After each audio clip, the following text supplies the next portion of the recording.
Bienvenue ce matin sur Europe 1 et bonjour Olivier Faure. Bonjour Sonia Mabrouk. Pourquoi les socialistes ont renoncé à gouverner? Ah bon? Où avez-vous entendu ça?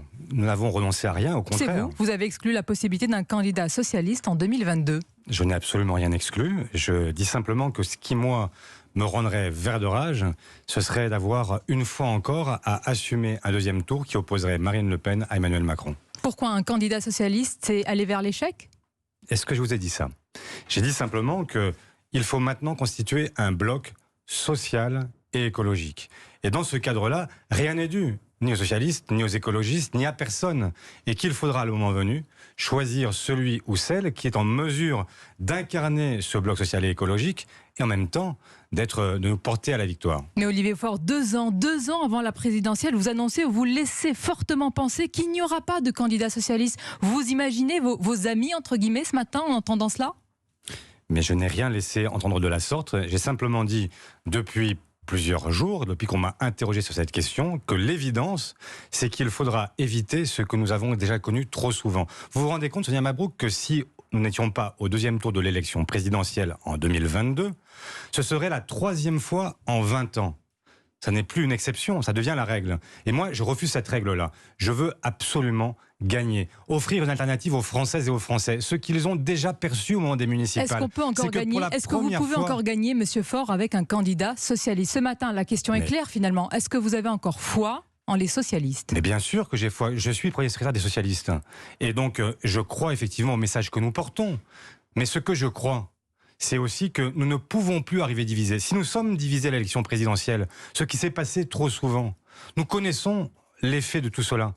C'est que ce sera un deuxième tour qui sera celui que nous avons déjà connu en 2017. Et je ne m'y résous pas. Et je ne m'y résoudrai jamais parce que la première chose que je veux, c'est en finir avec la politique qui est conduite aujourd'hui et ne pas prendre le risque d'avoir demain Marine Le Pen au pouvoir. Oui, mais avant demain, vos amis, entre guillemets, là encore, craignent, Olivier Faure, un nouveau coup de poignard, que vous refassiez le coup des européennes. Vous aviez préféré Raphaël Glucksmann, un socialiste pur jus. C'est possible? Mais ce que je vous dis, Sonia Mabrouk, c'est qu'il faudra choisir quelqu'un qui vient de ce bloc social et écologique. Que rien ne nous est dû à nous, mais pas plus aux autres, et qu'il faudra faire la démonstration que nous avons dans nos rangs le ou la meilleure. Mais est-ce que c'est ce que je souhaite, bien sûr. Et c'est ce que je souhaite. Il y a quelqu'un qui a entendu votre message 5 sur 5, c'est Ségolène Royal. Elle se dit prête. Vous lui dites banco, elle est légitime? Ségolène Royal a dit quelque chose que j'ai entendu. Elle a dit « je suis prête ». Et visiblement, il y a d'autres socialistes ou d'ex-socialistes ou des écologistes qui sont aujourd'hui prêts à relever le gant. Est-ce qu'elle a l'expérience et l'identité écologique? De ce que je viens de vous dire, ce qu'elle dit, c'est que je suis prête à m'effacer devant celui ou celle qui serait le mieux placé pour l'emporter. Il y a 2 conditions à la victoire. C'est d'abord d'avoir un projet commun, d'arriver à faire en sorte que nous puissions ensemble parler la même langue et proposer le même chemin, et ensuite avoir le candidat ou la candidate qui permette de gagner. Vous ne me répondez pas sur elle. Est-ce qu'elle est légitime? Est-ce qu'elle est l'une des meilleures socialistes avec cette identité écologique? Mais Sonia Mabrouk, d'abord, Ségolène Royal vous a déjà dit à plusieurs reprises qu'elle n'était plus socialiste. Donc ça n'est pas à moi de dire. Il y aura des gens, peut-être même issus de la société civile, qui seront candidats à cette fonction-là. Je n'en sais rien. Je dis simplement que vous me citez tout le monde sauf des socialistes, Monsieur Faure? On a l'impression que vous avez déjà entériné l'effacement du Parti socialiste, vous qui en êtes le premier secrétaire. L'effacement, Sonia Mabrouk, ce serait de perdre l'élection présidentielle 3 fois en 20 ans. Est-ce que vous pensez que c'est possible? Moi, je vous dis que non. Et donc, je ne dis pas... Enfin voilà, je n'irai pas plus loin. Moi, je voudrais qu'on prenne les choses dans l'ordre. Nous, on aimerait comprendre ce matin. Avoir un projet et ensuite chercher une incarnation. Bien sûr, mais entre Yannick Jadot et Ségolène Royal, Monsieur Olivier Faure se sent le plus proche de qui? Mais je ne répondrai pas à cette question. Pourquoi? Elle est légitime. Mais des gens qui sont des... D'abord, il y en a beaucoup d'autres, on pourrait citer beaucoup d'autres noms, et je ne le ferai pas parce que je ne veux pas entrer dans ce débat-là. C'est ce débat-là qui nous a déjà perdu si souvent. On s'est toujours posé la question de savoir qui.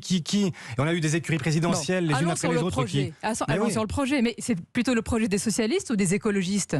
Mais je souhaite qu'il y ait un projet commun. Mais jusqu'où nous vous aurons êtes le nôtre, compatible nous, et nous débattrons avec les écologistes et nous verrons comment nous pouvons avancer. Mais vous avez bien compris une chose, c'est que vous parliez des européennes à l'instant. Aux européennes, la gauche toute rassemblée, elle fait plus que le Rassemblement national, elle fait plus que la République en marche. Et parce que nous sommes divisés, le soir du seul tour, du tour unique, eh bien on dit que c'est la victoire du RN et que derrière, c'est la République en marche. Olivier Est-ce Faure, qu'on on veut entend encore revivre cela. ça? Pas moi. Pas vous, mais moi je ne sais plus à qui je m'adresse ce matin. Est-ce que c'est le premier secrétaire du Parti socialiste ou est-ce que c'est le leader des écologistes?